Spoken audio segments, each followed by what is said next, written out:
ಓಂ ಶಾಂತಿ. ಇಂದಿನ ದಿನಾಂಕ 24/5/2025. ಪ್ರಾರ್ಥ ಮುರುಳಿ ಬಾಪ್ ತಾದ ಮಧುಬನ. ಮಧುರ ಮಕ್ಕಳೇ, ಅಮೃತ ವೇಳೆ ಅನ್ಯ ಎಲ್ಲ ಸಂಕಲ್ಪಗಳನ್ನು ನಿಲ್ಲಿಸಿ ಒಬ್ಬ ತಂದೆಯನ್ನು ಪ್ರೀತಿಯಿಂದ ನೆನಪು ಮಾಡಿ ತಂದೆಯೊಂದಿಗೆ ಮಧುರಾತಿ ಮಧುರ ವಾರ್ತಾಲಾಪ ಮಾಡಿ. ಪ್ರಶ್ನೆ: ನೀವು ಮಕ್ಕಳ ಪ್ರತಿ ಮಾತಿನಲ್ಲಿ ಅರ್ಥವಿದೆ, ಅರ್ಥಸಹಿತ ಶಬ್ದಗಳನ್ನು ಯಾರು ಮಾತನಾಡಬಲ್ಲರು? ಉತ್ತರ: ಯಾರು ಆತ್ಮ ಅಭಿಮಾನಿಗಳಾಗಿದ್ದಾರೆಯೋ ಅವರೇ ಪ್ರತಿಯೊಂದು ಮಾತನ್ನು ಅರ್ಥಸಹಿತವಾಗಿ ಹೇಳಬಲ್ಲರು. ತಂದೆಯು ನಿಮಗೆ ಸಂಗಮ ಯುಗದಲ್ಲಿ ಏನೆಲ್ಲವನ್ನು ತಿಳಿಸುತ್ತಾರೆಯೋ ಎಲ್ಲವೂ ಅರ್ಥಸಹಿತವಾಗಿದೆ. ದೇಹಾಭಿಮಾನದಲ್ಲಿ ಬಂದು ಮನುಷ್ಯರು ಏನೆಲ್ಲವನ್ನು ಮಾತನಾಡುವರೋ ಅದು ಅರ್ಥವಿಲ್ಲದ ಅನರ್ಥವಾಗಿದೆ. ಅದರಿಂದ ಯಾವುದೇ ಫಲ ಸಿಗುವುದಿಲ್ಲ, ಲಾಭವಾಗುವುದಿಲ್ಲ. ಗೀತೆ. ಕಣ್ಣಿಲ್ಲದವನಿಗೆ ದಾರಿ ತೋರಿಸು ಪ್ರಭು. ಓಂ ಶಾಂತಿ. ಇವೆಲ್ಲ ಗೀತೆಗಳು ಭಕ್ತಿ ಮಾರ್ಗದ್ದಾಗಿದೆ. ನಿಮಗೆ ಗೀತೆಯ ಅವಶ್ಯಕತೆ ಇಲ್ಲ. ಯಾವುದೇ ಕಷ್ಟದ ಮಾತಿಲ್ಲ. ಭಕ್ತಿ ಮಾರ್ಗದಲ್ಲಂತೂ ಬಹಳಷ್ಟು ಕಷ್ಟವಿದೆ.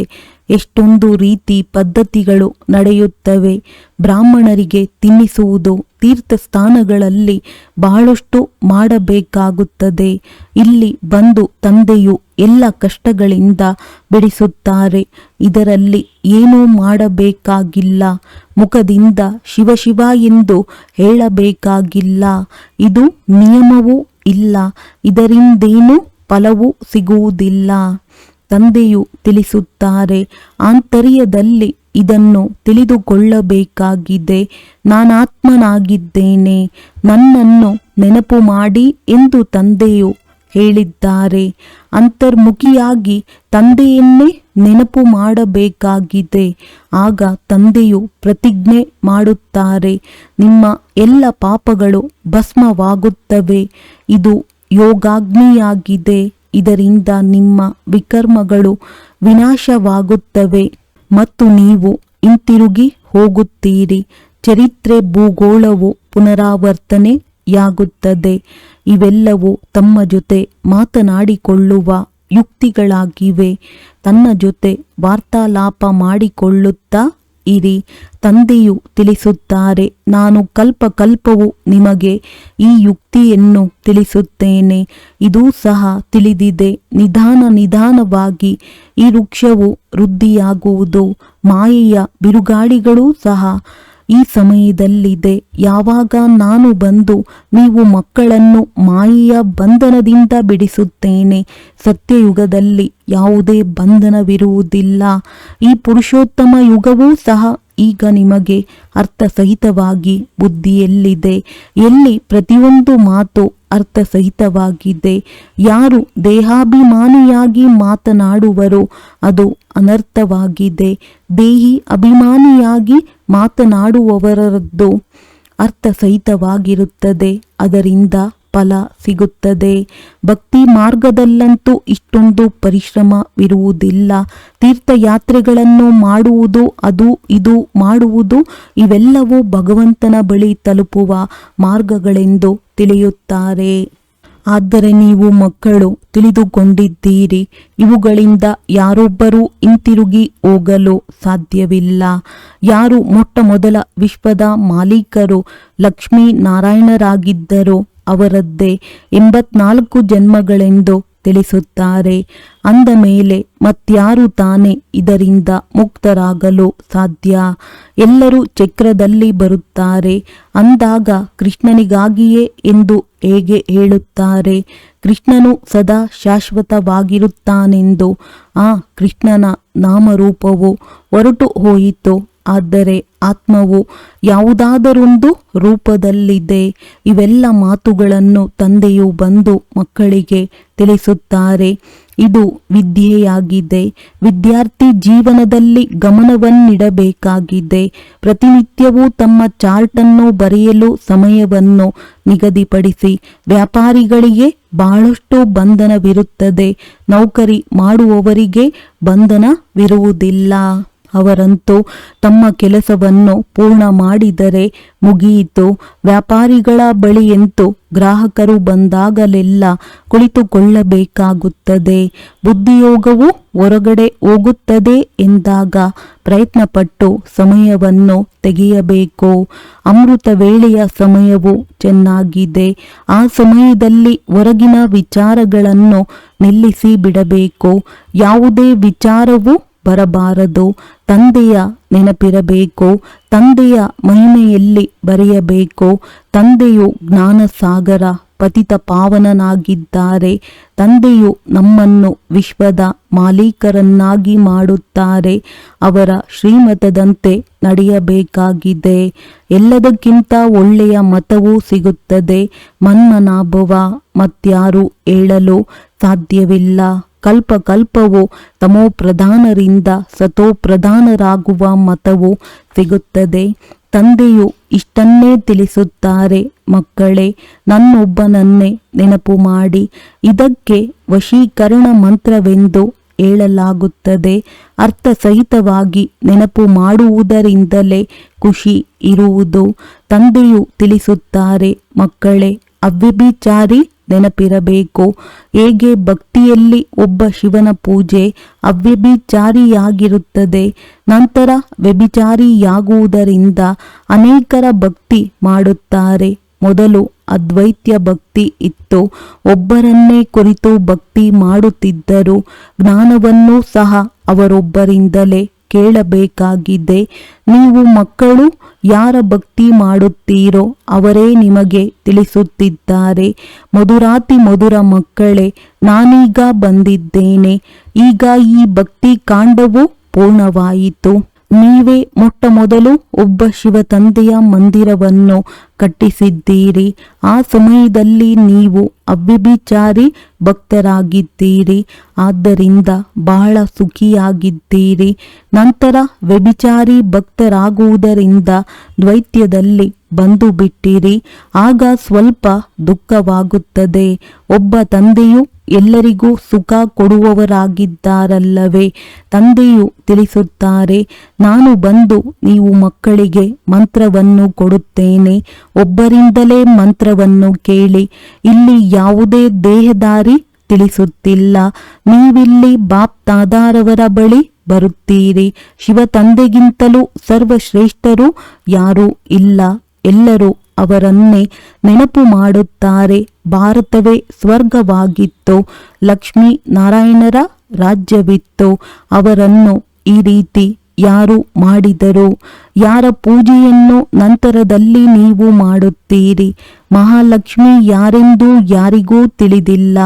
ಮಹಾಲಕ್ಷ್ಮಿಯ ಮೊದಲ ಜನ್ಮವು ಯಾವುದಾಗಿತ್ತು? ನೀವು ಮಕ್ಕಳಿಗೆ ತಿಳಿದಿದೆ. ಅವರು ಇಂದಿನ ಜನ್ಮದಲ್ಲಿ ಜಗದಂಬೆ ಯಾಗಿದ್ದರು. ನೀವೆಲ್ಲರೂ ಮಾತೆಯರಾಗಿದ್ದೀರಿ. ಒಂದೇ ಮಾತರಂ. ಇಡೀ ಜಗತ್ತಿನ ಮೇಲೆ ನೀವು ತಮ್ಮ ಅಧಿಕಾರವನ್ನು ನಡೆಸುತ್ತೀರಿ. ಭಾರತ ಮಾತೆ ಎಂದು ಕೇವಲ ಒಬ್ಬರ ಹೆಸರಲ್ಲ. ನೀವೆಲ್ಲರೂ ಶಿವನಿಂದ ಶಕ್ತಿಯನ್ನು ಯೋಗಬಲದಿಂದ ಪಡೆಯುತ್ತೀರಿ. ಶಕ್ತಿ ತೆಗೆದುಕೊಳ್ಳುವುದರಲ್ಲಿ ಮಾಯೆಯು ಮಧ್ಯ ಪ್ರವೇಶ ಮಾಡುತ್ತದೆ. ಯುದ್ಧದಲ್ಲಿ ಯಾರಾದರೂ ಪಣ ತೊಡುತ್ತಾರೆಂದರೆ ಸಾಹಸವಂತರಾಗಿ ಹೋರಾಡಬೇಕು. ಅವರು ಪಣತೊಟ್ಟು ತಕ್ಷಣ ನೀವು ಸಿಕ್ಕಿ ಹಾಕಿಕೊಳ್ಳುವುದಿಲ್ಲ. ಇದು ಮಾಯೆಯ ಯುದ್ಧವಾಗಿದೆ. ಇದು ಯಾವುದೇ ಕೌರವರ ಮತ್ತು ಪಾಂಡವರ ಯುದ್ಧವಲ್ಲ. ಅವರದ್ದು ಪರಸ್ಪರ ಯುದ್ಧವಾಗಿದೆ. ಮನುಷ್ಯರು ಪರಸ್ಪರ ಒಡೆದಾಡಿ ಒಂದು ಅಡಿ ಜಮೀನಿಗಾಗಿ ತಲೆಯನ್ನೇ ಕತ್ತರಿಸುತ್ತಾರೆ. ತಂದೆಯು ಬಂದು ತಿಳಿಸುತ್ತಾರೆ, ಇದೆಲ್ಲವೂ ನಾಟಕದಲ್ಲಿ ಮಾಡಲ್ಪಟ್ಟಿದೆ. ರಾಮರಾಜ್ಯ ಮತ್ತು ರಾವಣ ರಾಜ್ಯ. ಈಗ ನೀವು ಮಕ್ಕಳಿಗೆ ಜ್ಞಾನವಿದೆ. ನಾವು ರಾಮರಾಜ್ಯದಲ್ಲಿ ಹೋಗಿದ್ದೇವೆ. ಅಲ್ಲಿ ಅಪಾರ ಸುಖವಿರುತ್ತದೆ. ಹೆಸರೇ ಆಗಿದೆ ಸುಖಧಾಮ. ಅಲ್ಲಿ ದುಃಖದ ಹೆಸರು ಚಿಹ್ನೆಗಳು ಇರುವುದಿಲ್ಲ. ತಂದೆಯು ಇಂತಹ ರಾಜ್ಯ ಭಾಗ್ಯವನ್ನು ಕೊಡಲು ಬಂದಿದ್ದಾರೆ. ಅಂದಾಗ ಮಕ್ಕಳು ಎಷ್ಟೊಂದು ಪುರುಷಾರ್ಥ ಮಾಡಬೇಕು. ಪದೇ ಪದೇ ಹೇಳುತ್ತೇನೆ, ಸುಸ್ತಾಗಬೇಡಿ. ಶಿವ ತಂದೆಯನ್ನು ನೆನಪು ಮಾಡುತ್ತಾ ಇರಿ. ಅವರು ಬಿಂದುವಾಗಿದ್ದಾರೆ, ನಾವಾತ್ಮಗಳು ಬಿಂದುವಾಗಿದ್ದೇವೆ. ನಾವು ಆತ್ಮಗಳು ಪಾತ್ರವನ್ನಭಿನಯಿಸಲು ಬಂದಿದ್ದೇವೆ. ಈಗ ಪಾತ್ರವು ಸಮಾಪ್ತಿಯಾಯಿತು. ಆದ್ದರಿಂದ ತಂದೆಯು ಹೇಳುತ್ತಾರೆ, ನನ್ನನ್ನು ನೆನಪು ಮಾಡಿ. ಅದರಿಂದ ವಿಕರ್ಮಗಳು ವಿನಾಶವಾಗುತ್ತವೆ. ವಿಕರ್ಮಗಳು ಆತ್ಮಕ್ಕೆ ಅಂಟುತ್ತದೆ ಎಲ್ಲವೇ. ಶರೀರವು ಇಲ್ಲಿಯೇ ಸಮಾಪ್ತಿಯಾಗುತ್ತದೆ. ಕೆಲವು ಮನುಷ್ಯರು ಯಾವುದಾದರೂ ಪಾಪಕರ್ಮ ಮಾಡುತ್ತಾರೆಂದರೆ ತಮ್ಮ ಶರೀರವನ್ನೇ ಸಮಾಪ್ತಿ ಮಾಡಿಕೊಳ್ಳುತ್ತಾರೆ. ಆದರೆ ಇದರಿಂದೇನೂ ಪಾಪವು ಕಳೆಯುವುದಿಲ್ಲ. ಪಾಪಾತ್ಮರೆಂದು ಕರೆಯಲಾಗುತ್ತದೆ. ಸಾಧು ಸಂತ ಮೊದಲಾದವರು ಆತ್ಮವು ನಿರ್ಲೇಪವಾಗಿದೆ, ಆತ್ಮವೇ ಪರಮಾತ್ಮನೆಂದು ಹೇಳಿಬಿಡುತ್ತಾರೆ. ಅನೇಕ ಮತಗಳಿವೆ. ಈಗ ನಿಮಗೆ ಒಂದು ಶ್ರೀಮತವು ಸಿಗುತ್ತದೆ. ತಂದೆಯು ಜ್ಞಾನದ ಮೂರನೆಯ ನೇತ್ರವನ್ನು ಕೊಟ್ಟಿದ್ದಾರೆ. ಆತ್ಮವೇ ಎಲ್ಲವನ್ನೂ ಮಾಡುತ್ತದೆ. ಮೊದಲು ಈಶ್ವರನ ಬಗ್ಗೆ ಏನೂ ತಿಳಿದಿರಲಿಲ್ಲ. ಸೃಷ್ಟಿ ಚಕ್ರವು ಹೇಗೆ ಸುತ್ತುತ್ತದೆ, ಆತ್ಮವು ಎಷ್ಟು ಸೂಕ್ಷ್ಮವಾಗಿದೆ. ಮೊಟ್ಟಮೊದಲು ತಂದೆಯು ಆತ್ಮಾನುಭೂತಿಯನ್ನು ಮಾಡಿಸುತ್ತಾರೆ. ಆತ್ಮವು ಬಹಳ ಸೂಕ್ಷ್ಮವಾಗಿದೆ, ಅದರ ಸಾಕ್ಷಾತ್ಕಾರವಾಗುತ್ತದೆ. ಅದೆಲ್ಲವೂ ಭಕ್ತಿ ಮಾರ್ಗದ ಮಾತುಗಳಾಗಿವೆ. ಜ್ಞಾನದ ಮಾತುಗಳನ್ನು ತಂದೆಯೇ ತಿಳಿಸುತ್ತಾರೆ. ಅವರೂ ಸಹ ಇವರ ಭ್ರುಕುಟಿಯ ಮಧ್ಯದಲ್ಲಿ ಬಂದು ಇವರ ಆತ್ಮದ ಪಕ್ಕದಲ್ಲಿ ಕುಳಿತುಕೊಳ್ಳುತ್ತಾರೆ. ಇದು ಇವರಿಗೂ ಸಹ ಅರ್ಥವಾಗುತ್ತದೆ. ಇವೆಲ್ಲವೂ ಹೊಸ ಮಾತುಗಳಾಗಿವೆ. ಇವನ್ನು ತಂದೆಯೇ ಕುಳಿತು ತಿಳಿಸುತ್ತಾರೆ. ಇದನ್ನು ಪಕ್ಕ ನೆನಪಿಟ್ಟುಕೊಳ್ಳಿ, ಮರೆಯಬೇಡಿ. ತಂದೆಯನ್ನು ಎಷ್ಟು ನೆನಪು ಮಾಡುತ್ತೀರೋ ಅಷ್ಟು ವಿಕರ್ಮಗಳು ವಿನಾಶವಾಗುತ್ತವೆ. ನಿಮ್ಮ ಭವಿಷ್ಯವು ನಿಮ್ಮ ವಿಕರ್ಮಗಳು ವಿನಾಶವಾಗುವುದರ ಮೇಲೆ ಆಧಾರಿತವಾಗಿದೆ. ಭಾರತಖಂಡವು ಸಹ ಎಲ್ಲದಕ್ಕಿಂತ ಸೌಭಾಗ್ಯಶಾಲಿಯಾಗಿದೆ. ಇದರಂತಹ ಸೌಭಾಗ್ಯಶಾಲಿ ಮತ್ಯಾವ ಖಂಡವೂ ಇಲ್ಲ. ಸ್ವಯಂ ತಂದೆಯೇ ಇಲ್ಲಿಗೆ ಬರುತ್ತಾರೆ. ಭಾರತವೇ ಸ್ವರ್ಗವಾಗಿತ್ತು, ಅದನ್ನು ಭಗವಂತನ ಉದೋಟವೆಂದು ಹೇಳುತ್ತಾರೆ. ತಂದೆಯು ಪುನಃ ಭಾರತವನ್ನು ಉದೋಟವನ್ನಾಗಿ ಮಾಡುತ್ತಿದ್ದಾರೆ. ನಾವು ಅಲ್ಲಿಗೆ ಹೋಗುವುದಕ್ಕಾಗಿ ಓದುತ್ತಿದ್ದೇವೆ ಎಂದು ನಿಮಗೂ ಸಹ ತಿಳಿದಿದೆ. ಸಾಕ್ಷಾತ್ಕಾರವನ್ನು ಮಾಡುತ್ತೀರಿ. ಇದು ಅದೇ ಮಹಾಭಾರತ ಯುದ್ಧವಾಗಿದೆ. ನಂತರ ಅರ್ಧ ಕಲ್ಪದವರೆಗೆ ಈ ಯುದ್ಧವು ನಡೆಯುವುದೇ ಇಲ್ಲ. ನೀವು ಮಕ್ಕಳಿಗಾಗಿ ಹೊಸ ಪ್ರಪಂಚವು ಅವಶ್ಯವಾಗಿ ಬೇಕು. ಹೊಸ ಪ್ರಪಂಚವಿತ್ತು, ಭಾರತವು ಸ್ವರ್ಗವಾಗಿತ್ತು. 5000 ವರ್ಷಗಳಾಯಿತು. ಲಕ್ಷಾಂತರ ವರ್ಷಗಳ ಮಾತಿಲ್ಲ. ಲಕ್ಷಾಂತರ ವರ್ಷಗಳು ಇದ್ದಿದ್ದರೆ ಮನುಷ್ಯರ ಸಂಖ್ಯೆಯು ಇನ್ನೂ ಲೆಕ್ಕವಿಲ್ಲದಷ್ಟಾಗಿ ಬಿಡುವುದು. ಇಷ್ಟೊಂದು ಜನಸಂಖ್ಯೆ ಇಲ್ಲವೆಂದರೆ ಅಷ್ಟು ಲಕ್ಷಗಳಿರಲು ಹೇಗೆ ಸಾಧ್ಯವೆಂಬುದು ಯಾರ ಬುದ್ಧಿಯಲ್ಲಿಯೂ ಕುಳಿತುಕೊಳ್ಳುವುದಿಲ್ಲ. ಈಗ ನೀವು ತಿಳಿದುಕೊಳ್ಳುತ್ತೀರಿ. ಇಂದಿಗೆ 5000 ವರ್ಷಗಳ ಮೊದಲು ನಾವು ವಿಶ್ವದ ಮೇಲೆ ರಾಜ್ಯ ಮಾಡುತ್ತಿದ್ದೆವು. ಮತ್ಯಾವುದೇ ಖಂಡವಿರಲಿಲ್ಲ. ಎಲ್ಲವೂ ನಂತರದಲ್ಲಿ ಬರುತ್ತದೆ. ನೀವು ಮಕ್ಕಳ ಬುದ್ಧಿಯಲ್ಲಿ ಇವೆಲ್ಲ ಮಾತುಗಳಿವೆ, ಮತ್ಯಾರ ಬುದ್ಧಿಯಲ್ಲಿಯೂ ಇಲ್ಲ. ಸ್ವಲ್ಪವಾದರೂ ತಿಳಿಸಿ ಅದರಿಂದ ಅರ್ಥ ಮಾಡಿಕೊಳ್ಳುವರು. ಈ ಮಾತು ಸತ್ಯವಾಗಿದೆ. ನಮಗಿಂತ ಮೊದಲು ಅವಶ್ಯವಾಗಿ ಯಾವುದೋ ಧರ್ಮವಿತ್ತು.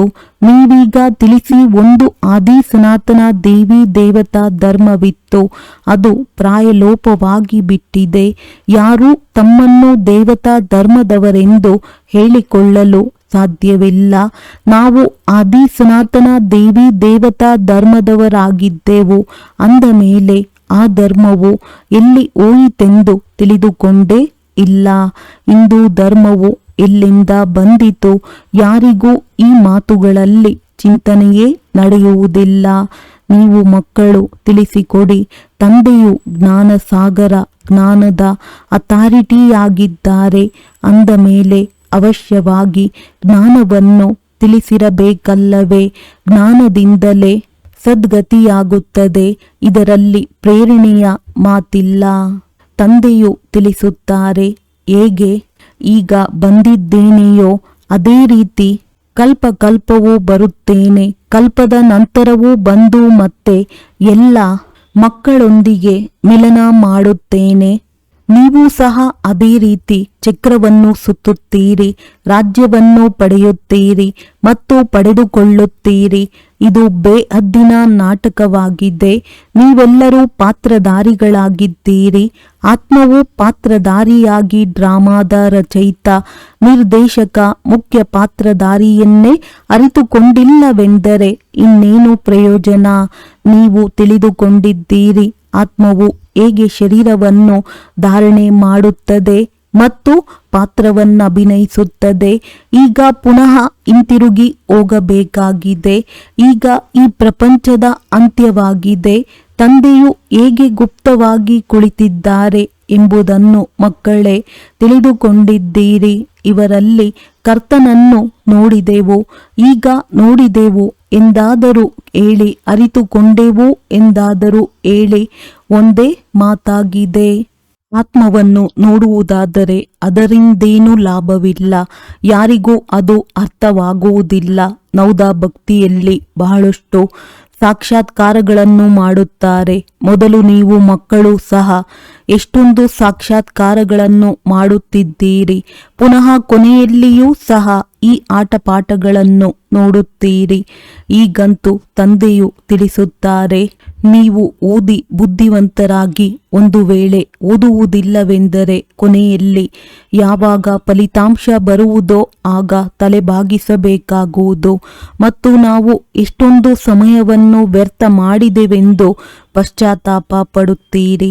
ಎಷ್ಟೆಷ್ಟು ತಂದೆಯ ನೆನಪಿನಲ್ಲಿರುತ್ತೀರೋ ಆ ನೆನಪಿನ ಬಲದಿಂದ ಪಾಪಗಳು ಕಳೆಯುತ್ತವೆ ಹಾಗೂ ಅಷ್ಟು ಖುಷಿಯ ನಶೆ ಏರುತ್ತದೆ. ಭಗವಂತನನ್ನು ಏಕೆ ನೆನಪು ಮಾಡಲಾಗುತ್ತದೆ ಎಂಬುದು ಮನುಷ್ಯರಿಗೆ ತಿಳಿದೇ ಇಲ್ಲ. ನೀವು ಮಾತ್ಪಿತಾ ಎಂದು ನೀವು ಹೇಳುತ್ತೀರಿ, ಆದರೆ ಇದರ ಅರ್ಥವನ್ನು ತಿಳಿದುಕೊಂಡಿಲ್ಲ. ಈಗ ನಿಮಗೆ ತಿಳಿದಿದೆ. ಶಿವನ ಚಿತ್ರದಲ್ಲಿ ತಿಳಿಸಬಹುದು, ಇವರು ಜ್ಞಾನಸಾಗರ, ಪತಿತ ಪಾವನನಾಗಿದ್ದಾರೆ. ಅವರನ್ನು ನೆನಪು ಮಾಡಬೇಕಾಗಿದೆ. ಆ ತಂದೆಯು ಅಪಾರ ಸುಖದ ಮಾರ್ಗವನ್ನು ತಿಳಿಸಲು ಬಂದಿದ್ದಾರೆಂದು ನಿಮಗೆ ತಿಳಿದಿದೆ. ಇದು ವಿದ್ಯೆಯಾಗಿದೆ. ಇದರಲ್ಲಿ ಯಾರು ಎಷ್ಟು ಪುರುಷಾರ್ಥ ಮಾಡುವರೋ ಅಷ್ಟು ಶ್ರೇಷ್ಠ ಪದವಿಯನ್ನು ಪಡೆಯುವರು. ಅವರ ಸಿಂಹಾಸನವು ಪರಂಪರೆಯಿಂದ ನಡೆದು ಬಂದಿರಲು ಇವರೇನು ಸಾಧು ಸಂತರಲ್ಲ. ಇದು ಶಿವತಂದೆಯ ಸಿಂಹಾಸನವಾಗಿದೆ. ಇವರು ಹೋದ ಮೇಲೆ ಇನ್ನೊಬ್ಬರು ಬಂದು ಸಿಂಹಾಸನವನ್ನು ಅಲಂಕರಿಸುತ್ತಾರೆಂದಲ್ಲ. ತಂದೆಯಂತೂ ಎಲ್ಲರನ್ನೂ ಜೊತೆಯಲ್ಲಿ ಕರೆದುಕೊಂಡು ಹೋಗುತ್ತಾರೆ. ಕೆಲವು ಮಕ್ಕಳು ವ್ಯರ್ಥ ವಿಚಾರದಲ್ಲಿ ತಮ್ಮ ಸಮಯವನ್ನು ಕಳೆಯುತ್ತಾರೆ. ಹೆಚ್ಚಿನ ಹಣವನ್ನು ಕೂಡಿಟ್ಟಾಗ ಅದನ್ನು ಮಕ್ಕಳು, ಮೊಮ್ಮಕ್ಕಳು ತಿನ್ನುತ್ತಾರೆ. ಕೊನೆಯಲ್ಲಿ ಕೆಲಸಕ್ಕೆ ಬರುವುದು ಬ್ಯಾಂಕಿನಲ್ಲಿ ಇಡಬಹುದು. ಮಕ್ಕಳು, ಮೊಮ್ಮಕ್ಕಳು ತಿನ್ನುತ್ತಾರೆಂದು ಕೆಲವರು ಆಲೋಚಿಸುತ್ತಾರೆ. ಆದರೆ ಯಾರನ್ನು ಸರ್ಕಾರವು ಬಿಡುವುದಿಲ್ಲ. ಆದ್ದರಿಂದ ಹೆಚ್ಚಿನದಾಗಿ ಅದರ ವಿಚಾರ ಮಾಡದೆ ತಮ್ಮ ಭವಿಷ್ಯದ ಸಂಪಾದನೆಯಲ್ಲಿ ತೊಡಗಬೇಕು. ಈಗ ಮಕ್ಕಳು ಪುರುಷಾರ್ಥ ಮಾಡಬೇಕಾಗಿದೆ. ಡ್ರಾಮಾದಲ್ಲಿದ್ದರೆ ಮಾಡುತ್ತೇವೆಂದಲ್ಲ. ಪುರುಷಾರ್ಥವಿಲ್ಲದೆ ಆಹಾರವೂ ಸಿಗುವುದಿಲ್ಲ. ಆದರೆ ಯಾರ ಅದೃಷ್ಟದಲ್ಲಿರುವುದಿಲ್ಲವೋ ಅವರಿಗೆ ಈ ತರಹದ ವಿಚಾರಗಳು ಬಂದು ಬಿಡುತ್ತವೆ. ಅದೃಷ್ಟದಲ್ಲಿಯೇ ಇಲ್ಲವೆಂದರೆ ಮತ್ತೆ ಈಶ್ವರಿಯ ಪುರುಷಾರ್ಥವನ್ನೇನು ಮಾಡುತ್ತಾರೆ? ಅದೃಷ್ಟದಲ್ಲಿರುವವರು ಚೆನ್ನಾಗಿ ಧಾರಣೆ ಮಾಡುತ್ತಾ ಮತ್ತು ಮಾಡಿಸುತ್ತಾರೆ. ತಂದೆಯು ನಿಮ್ಮ ಶಿಕ್ಷಕನೂ ಆಗಿದ್ದಾರೆ, ಗುರುವೂ ಆಗಿದ್ದಾರೆ ಅಂದಾಗ ಅವರನ್ನು ನೆನಪು ಮಾಡಬೇಕಲ್ಲವೇ? ಎಲ್ಲರಿಗಿಂತ ಪ್ರಿಯರಾದವರು ತಂದೆ, ಶಿಕ್ಷಕ, ಗುರುವೇ ಆಗಿದ್ದಾರೆ. ಅವರನ್ನು ನೆನಪು ಮಾಡಬೇಕು. ತಂದೆಯು ಬಹಳಷ್ಟು ಯುಕ್ತಿಗಳನ್ನು ತಿಳಿಸುತ್ತಾರೆ. ನೀವು ಸಾಧು ಸಂತ ಮೊದಲಾದವರಿಗೂ ನಿಮಂತ್ರಣ ಕೊಡಿ.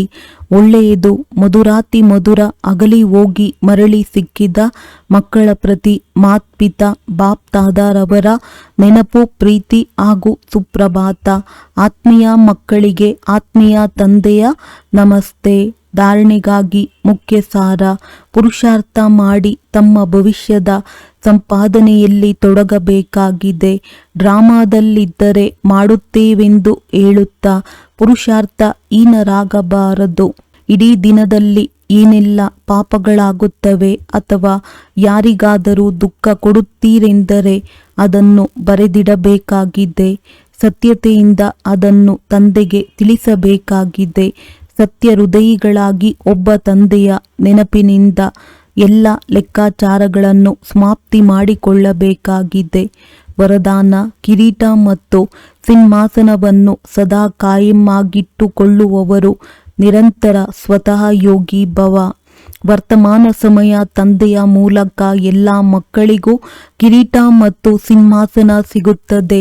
ಈಗಿನ ಕಿರೀಟ ಸಿಂಹಾಸನ ಅನೇಕ ಜನ್ಮಗಳಿಗಾಗಿ ಕಿರೀಟ ಮತ್ತು ಸಿಂಹಾಸನ ಪ್ರಾಪ್ತಿ ಮಾಡಿಸುತ್ತದೆ. ವಿಶ್ವ ಕಲ್ಯಾಣದ ಜವಾಬ್ದಾರಿಯ ಕಿರೀಟ ಮತ್ತು ಬಾಪ್ ದಾದಾರವರ ಹೃದಯ ಸಿಂಹಾಸನ ಸದಾ ಕಾಯಮ್ಮಾಗಿದ್ದರೆ ನಿರಂತರ ಸ್ವತಃ ಯೋಗಿಗಳಾಗಿ ಬಿಡುವಿರಿ.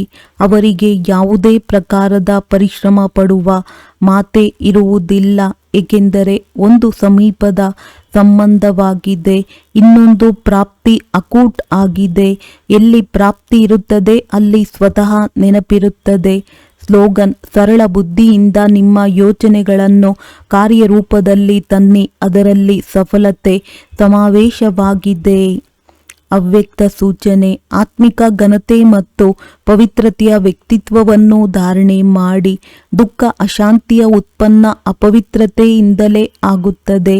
ಎಲ್ಲಿ ಅಪವಿತ್ರತೆ ಇಲ್ಲ ಅಲ್ಲಿ ದುಃಖ ಅಶಾಂತಿ ಇಲ್ಲಿಂದ ಬರುವುದು. ನೀವೆಲ್ಲರೂ ಪತಿತ ಪಾವನ ತಂದೆಯ ಮಕ್ಕಳು. ಮಾಸ್ಟರ್ ಪತಿತ ಪಾವನರಾಗಿದ್ದೀರಿ. ಯಾರು ಅನ್ಯರನ್ನು ಪತಿತರಿಂದ ಪಾವನ ಮಾಡುವಂತವರಿದ್ದಾರೆ ಅವರು ಸ್ವಯಂ ಪಾವನರಾಗಿರುತ್ತಾರೆ. ಇಂತಹ ಪಾವನ ಪವಿತ್ರ ಆತ್ಮರ ಹತ್ತಿರ ಸುಖ ಮತ್ತು ಶಾಂತಿ ಸ್ವತಃವಿರುತ್ತದೆ. ಎಲ್ಲದಕ್ಕಿಂತ ದೊಡ್ಡ ಮಹಾನತೆಯಾಗಿದೆ ಪಾವನರಾಗುವುದು. ಇಂದಿಗೂ ಸಹ ಈ ಮಹಾನತೆಯ ಮುಂದೆ ಎಲ್ಲರೂ ತಲೆಬಾಗುತ್ತಾರೆ. ಒಳ್ಳೆಯದು. ಓಂ ಶಾಂತಿ.